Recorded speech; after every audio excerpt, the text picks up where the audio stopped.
Hi everyone, welcome so much for joining us on this Thursday afternoon.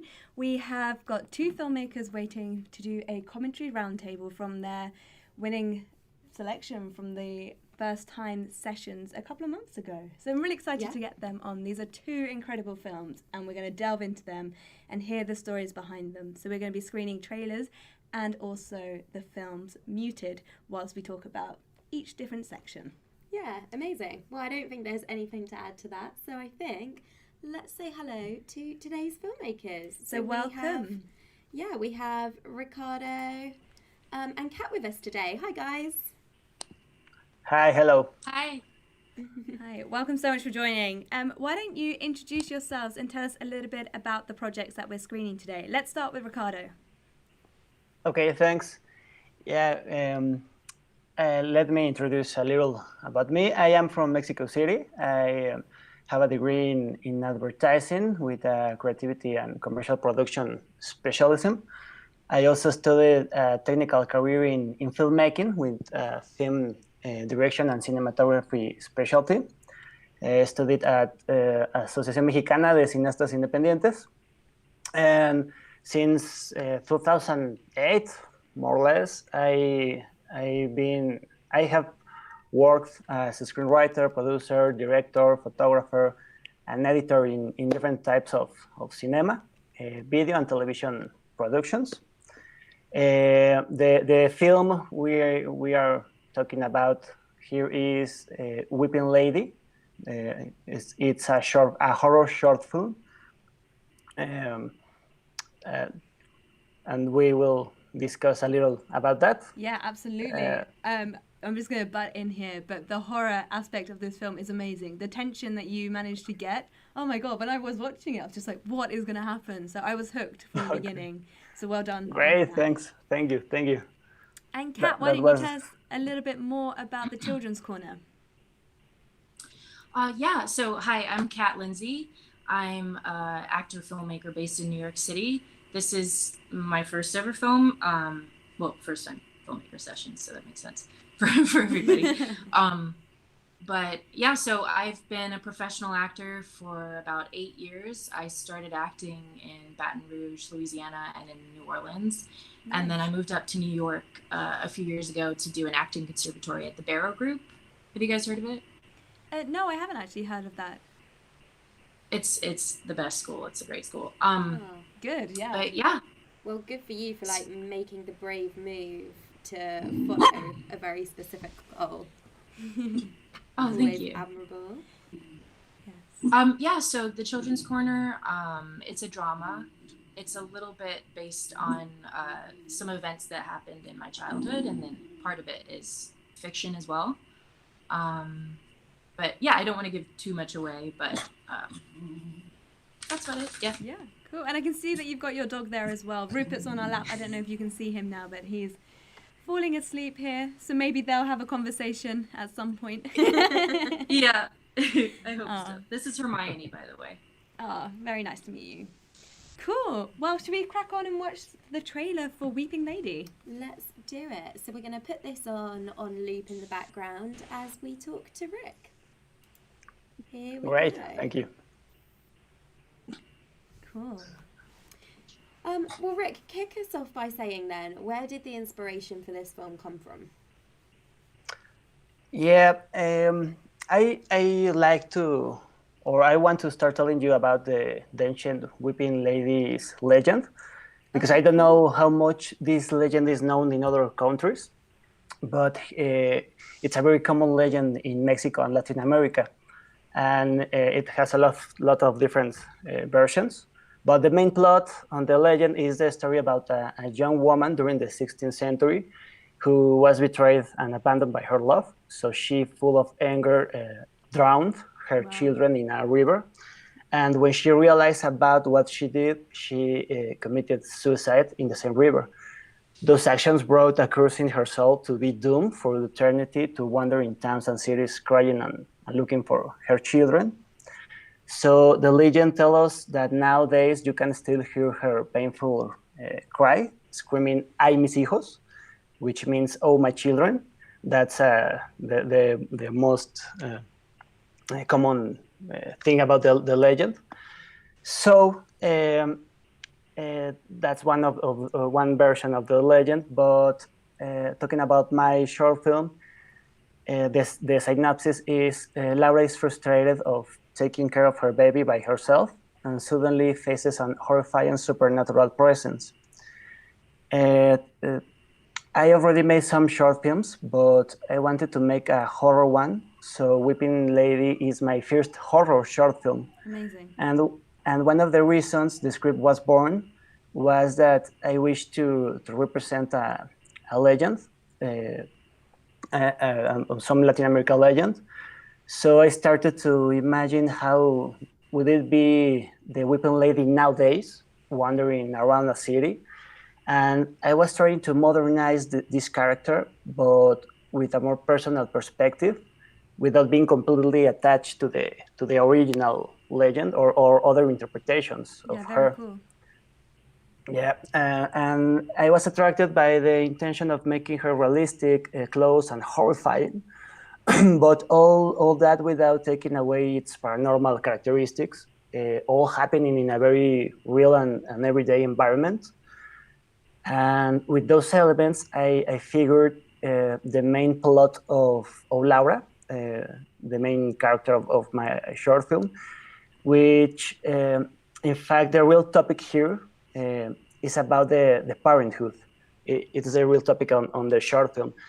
It's about the parenthood and education, because I think that's the most important the most important for any human being. I think that the success of a person or a country is to have a strong, loving, and important family core. So the real message here in the short film is maybe about the consequences because of not taking the right care of all children.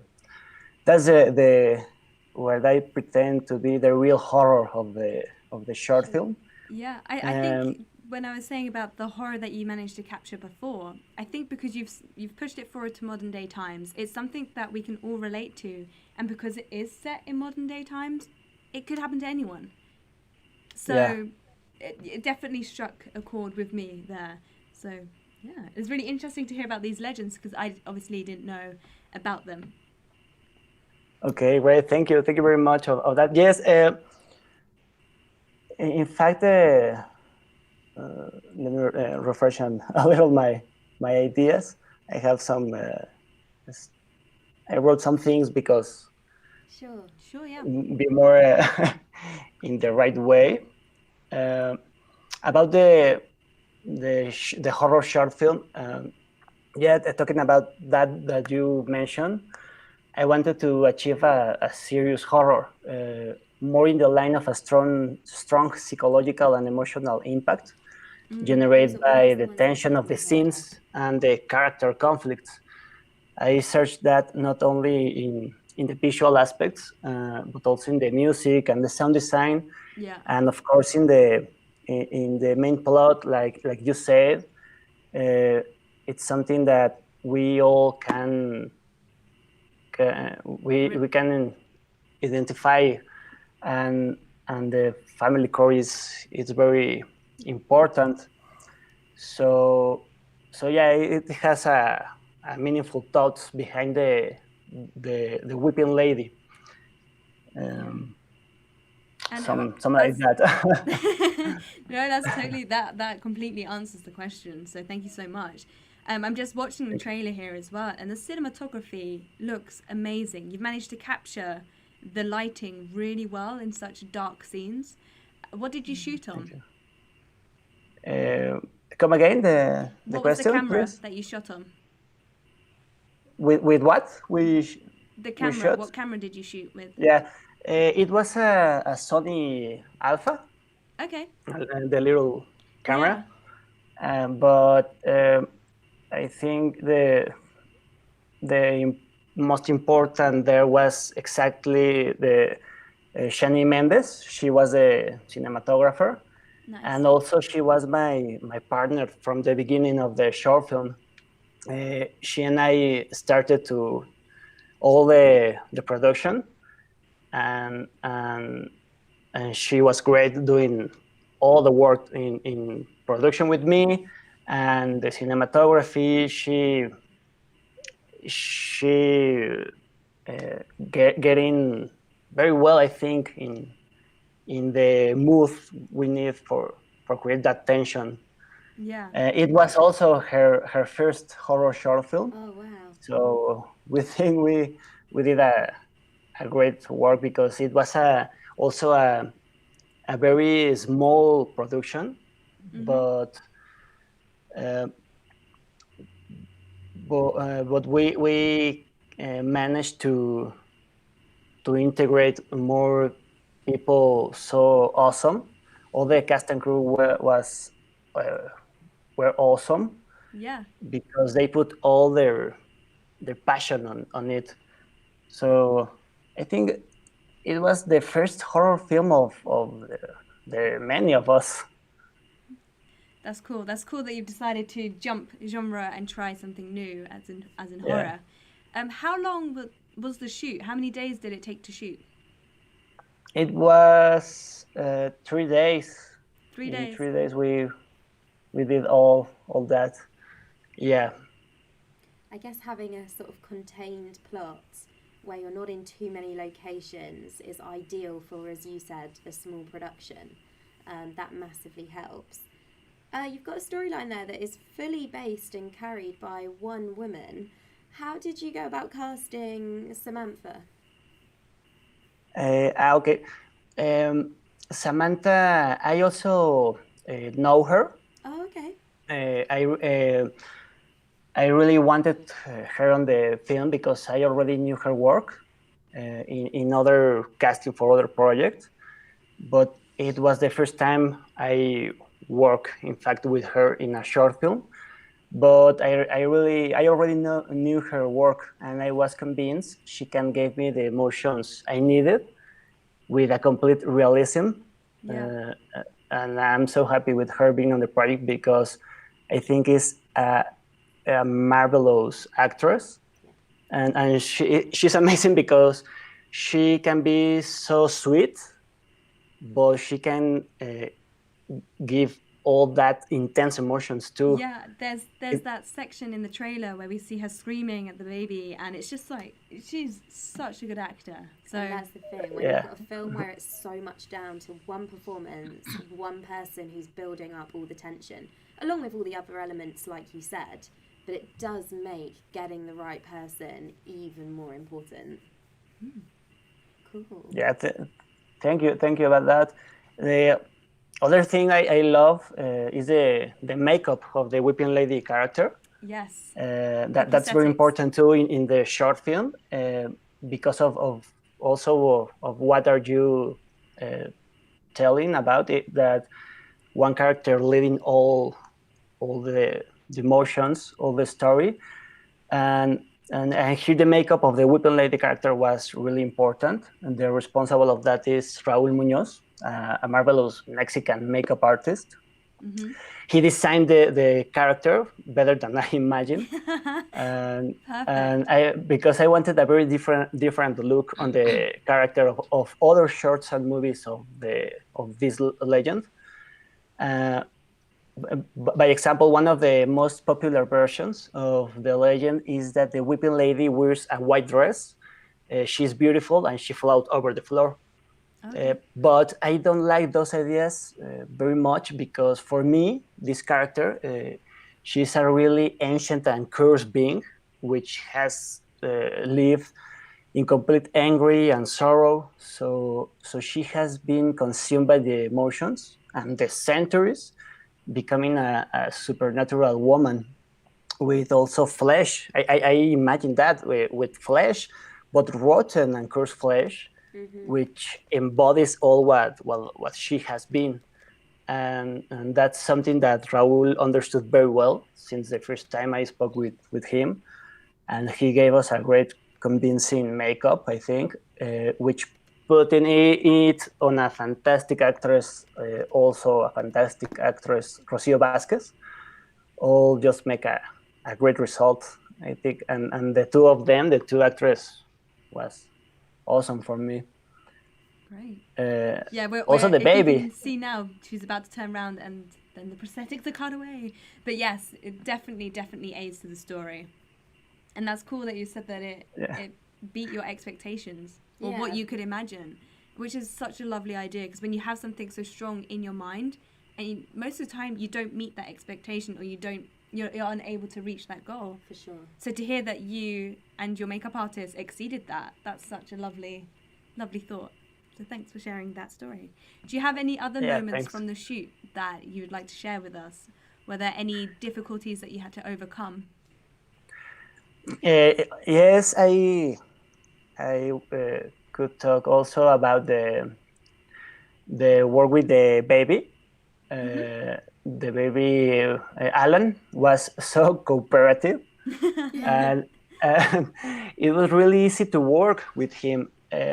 Also, a big support was his mother, Vanessa, who understood the project and helped us a lot.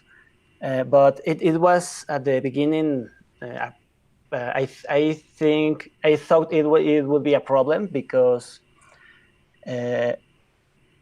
I was afraid of putting the baby near the phantom we create, because even I was afraid that our weeping lady on set. It was amazing see that character on set.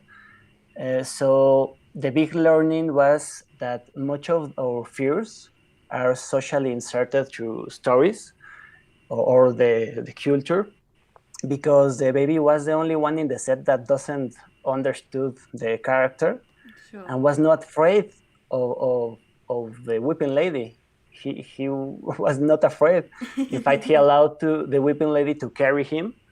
And the moments when he cried was only because he was tired. It was a little late for him. I'm sorry for that.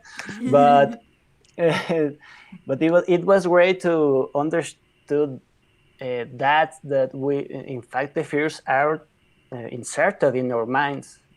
Yeah, that's interesting. I think it's a great experience. Yeah.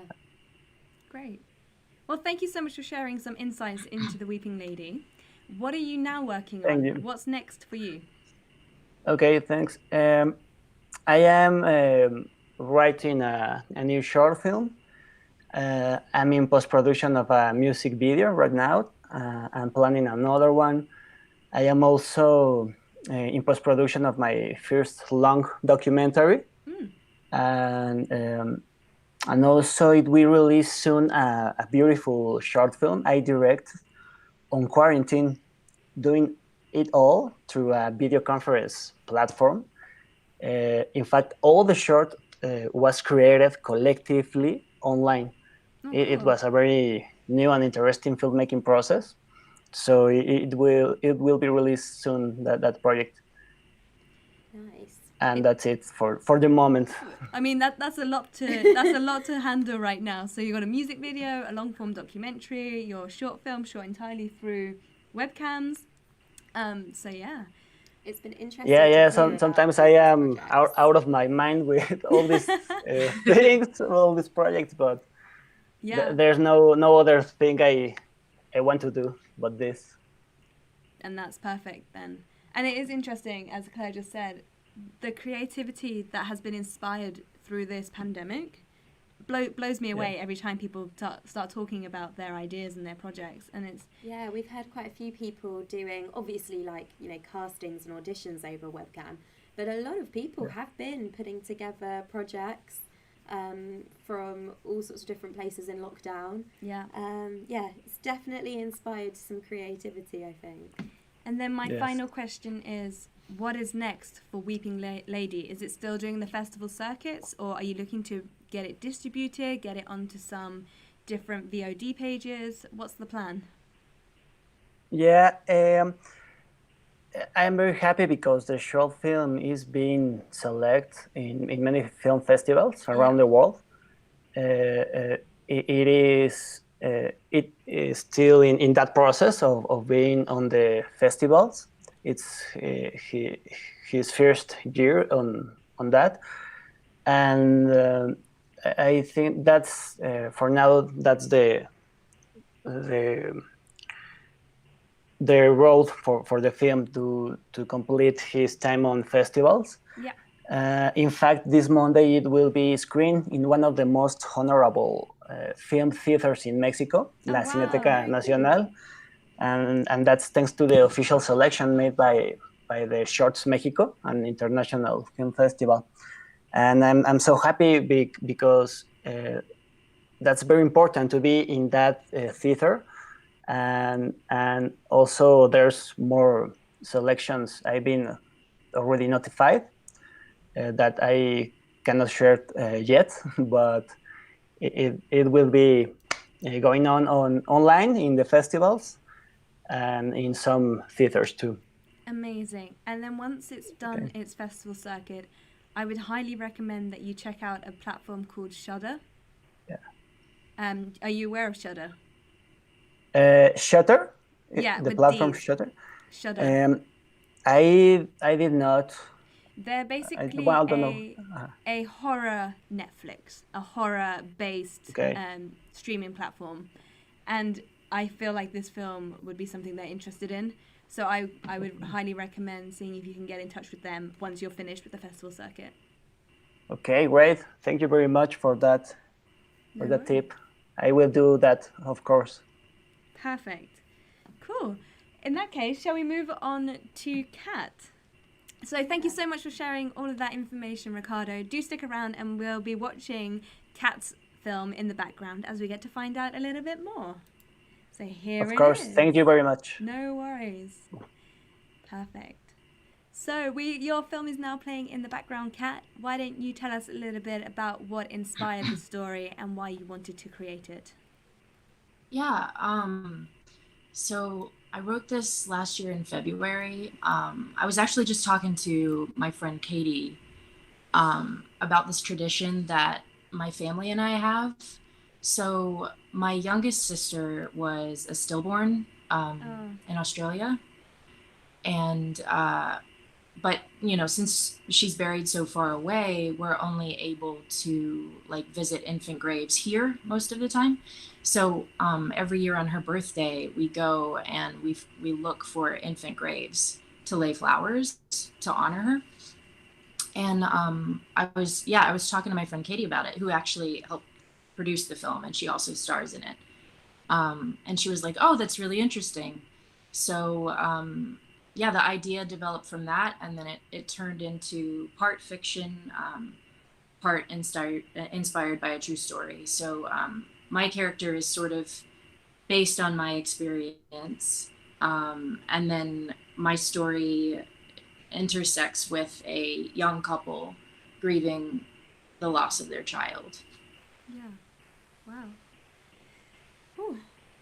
I'm glad that you're opening up people's horizons to this topic of stillborns, because it is something that isn't necessarily discussed as much as it should be. Definitely. And families that go through it, there isn't necessarily anyone to turn to. So have you found that this film has opened up different conversations and people have reached out to you in ways that you weren't expecting?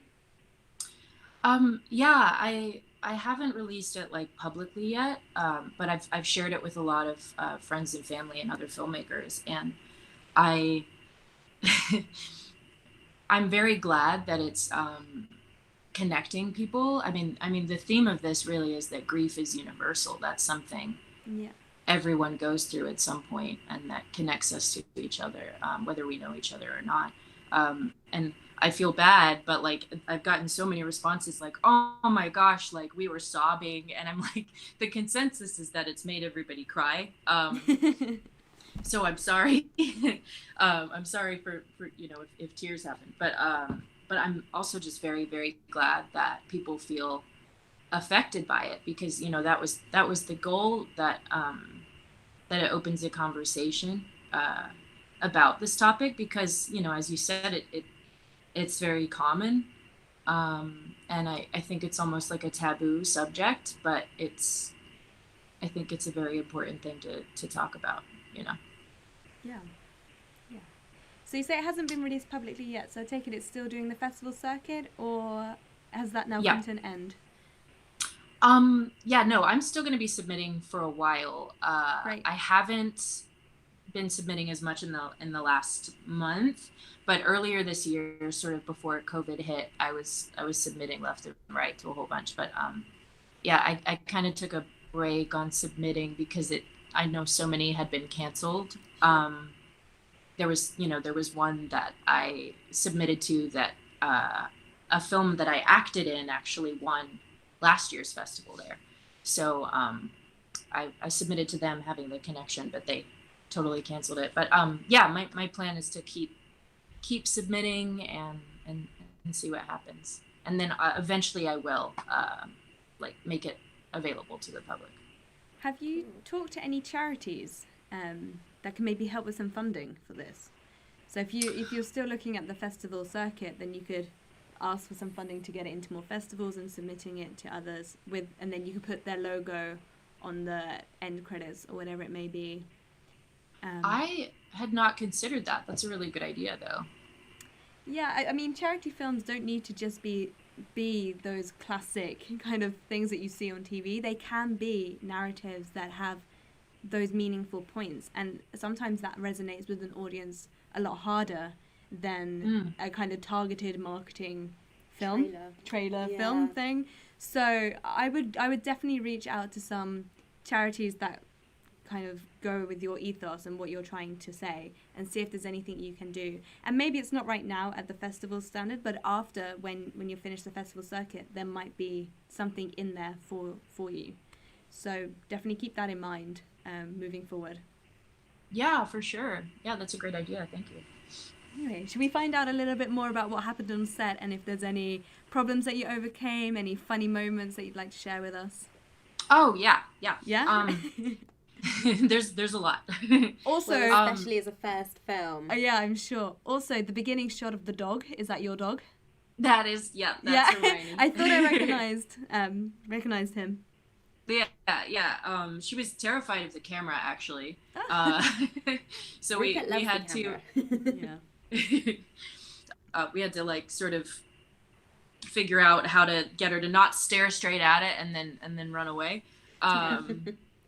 But so this scene here was probably one of the most difficult to shoot. Those two actors there. So Katie also produced this with me, along with my other producer and AD, Jenna Roscoe. And she and Andrew, both those actors, I went to conservatory with here in New York. Nice.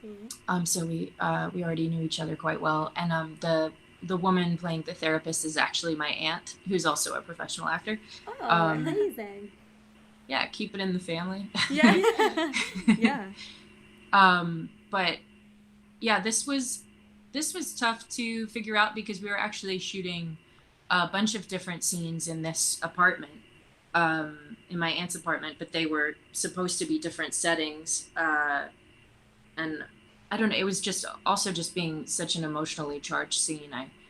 I wasn't sure how it would work out, and I didn't want to, since I primarily act myself, I didn't want to take too much out of them because we still had other scenes to shoot that day. But Katie is one of those actors that just like, you tell her to cry and she'll just like cry on command. So it worked out quite well here. But one of the other things that we had an issue with some days was just the unpredictability of the weather. Like here it's pretty overcast, which works for the tone. I tried pretty intentionally to keep it like a blue tone throughout most of the film.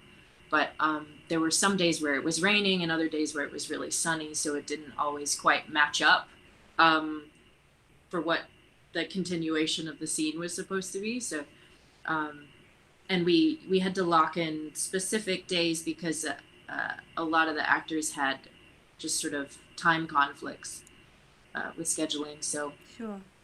But Emily Kordovich, who's our director of photography, she also colored the film, and she did a really, really good job of like making all of it blend together. Even if on the day it looked a little bit more gray, she found a way to sort of it is beautifully shot. And the color palette is lovely as well. Just the way that it marries in together.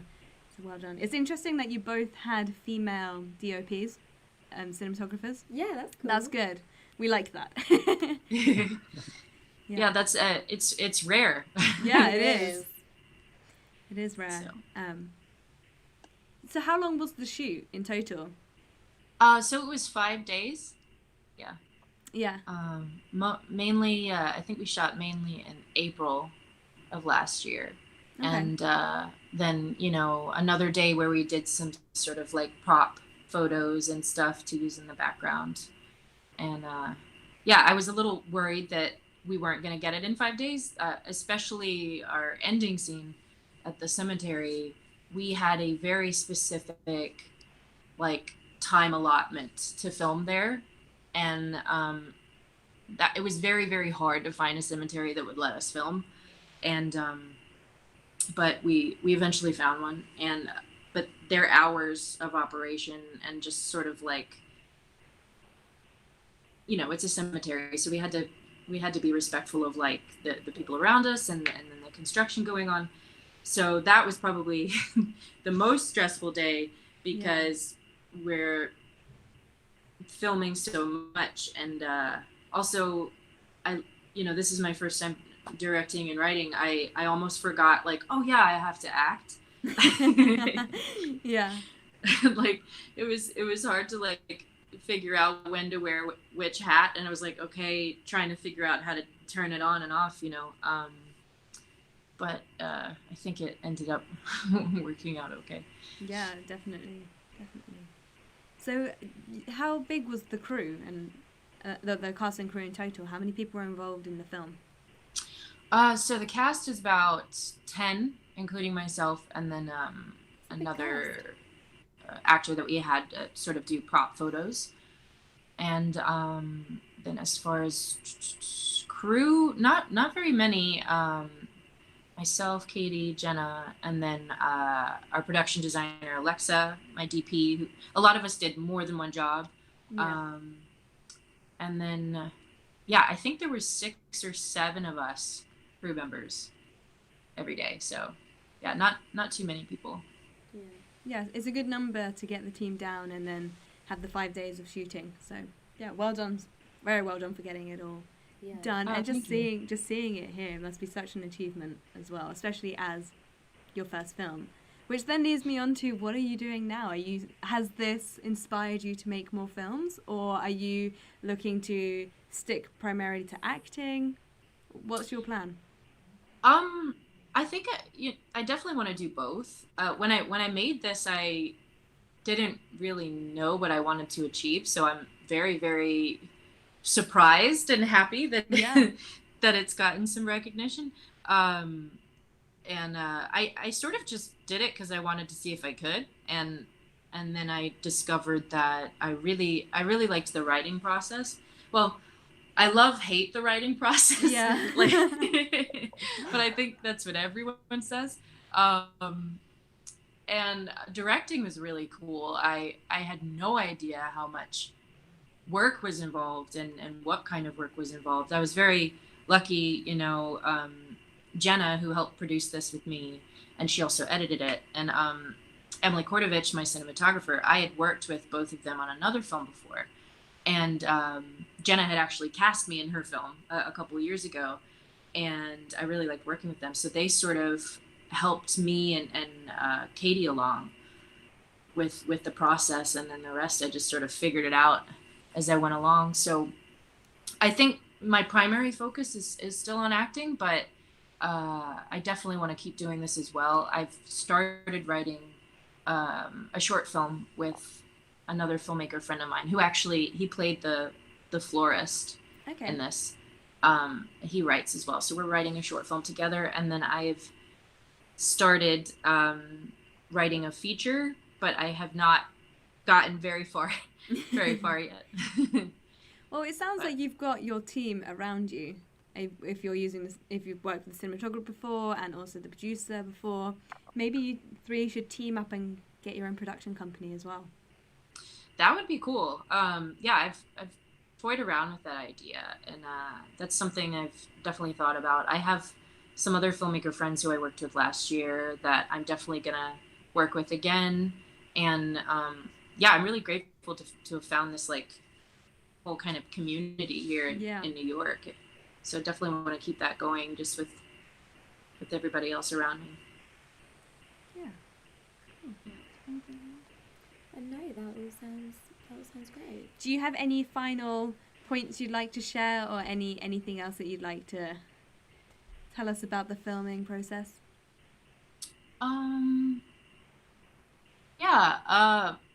Just it was a really, really like empowering experience. Yeah.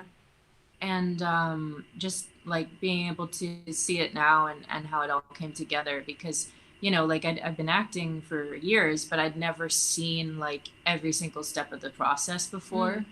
So that sense of achievement and pride that comes at the end is way higher. And I was just very fortunate to have such a hardworking and talented team. Especially we weren't working with a very high budget at all. So it's amazing like what you can do just with a couple $1,000s, And a lot of passion and hard work. Yeah. Yes. And yeah, no, it was a really good experience, and I learned a lot, and I have a lot of respect for every single detail that goes into a production now more than ever, knowing like yeah. how much is involved. And like it really is a team. Like every single person has to pull their own weight, and then it comes together. But you really like every single job is of equal importance, so yeah, I mean that's about it. I had a great time, and and choosing the music was really fun. My dad is a musician, and he actually composed the song that the street musician plays, who's another friend of mine. And that must have helped immensely with licensing and music issues that everyone stumbles upon. So that was useful. You have a very creative family. I was going to say, how nice that this really was like a family and friends affair. That's really nice.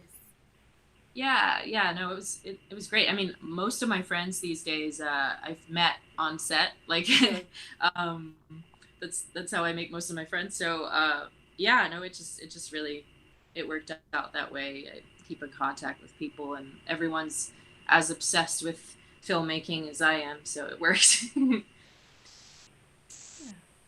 Just had that in loving memory bit up at the end of the film there. Mm-hmm. Yeah. It's always tough, like you mentioned, creating something that is so personal. But it can create the best things. Yeah, look at all of these memories it has created for you. Yeah. Yeah, I was really happy. My family watched it, and obviously I made them. They were a little upset at the end, but I asked them permission before I did this, because I wanted to make sure that they were on board with it, because it is such a personal thing to put out there. But thankfully, I think it ended up being sort of like an honor of her memory more than anything else. So I'm very happy that I pleased the number one audience, which is my my parents. So yeah, I'm glad that it was able to sort of dedicate her in that way. Wow. Oh, thank you so much for sharing with us. And thank you both for joining us today. There's been a few comments in the chat rooms. One here from Sasha saying the Children's Corner was really beautifully made. And then we've got a thumbs up and little emojis like this and 100%, which are all for the Weeping Lady. So just to recap then, both films are still doing the festival circuit, and one day, hopefully, they will both be available online for everyone to see. Thank you so much for joining us, and I look forward to following your journeys as the years go. Yeah. Thank you guys so much. Thank you very much. It was great to be with you. Yeah. Thank you. Bye-bye. Bye. Bye-bye. Bye. Oh, it's always so nice to catch up with filmmakers and hear what it is that they've been up to. It is, and especially when like you've got two very emotionally charged films there, obviously in different ways. Yeah. But great to hear more about them. Cool. Well, we love doing these roundtables, so we're going to continue with those. And if you caught up with the New York winners post yesterday, which we did live on YouTube, there will be another round of these with some of the best audience choices from New York. So we'll be getting those on in due course. And we do actually have another one coming up next week. So if you enjoyed what you saw today, join us next week. And if you are taking part in the Lift Off Festivals in any shape or form, then you will know that the Hollywood First Time Filmmaker Showcase goes live on Sunday. On Sunday. Sunday, 10 p.m. and that will be live for 1 week. We've got 3 pages. With 100 films each. So it's another exciting collection. It sure is. So thank you so much for joining us, and we look forward to seeing you next week. See you next week. Bye. Bye. And bye from Ruben. Bye, Ruben.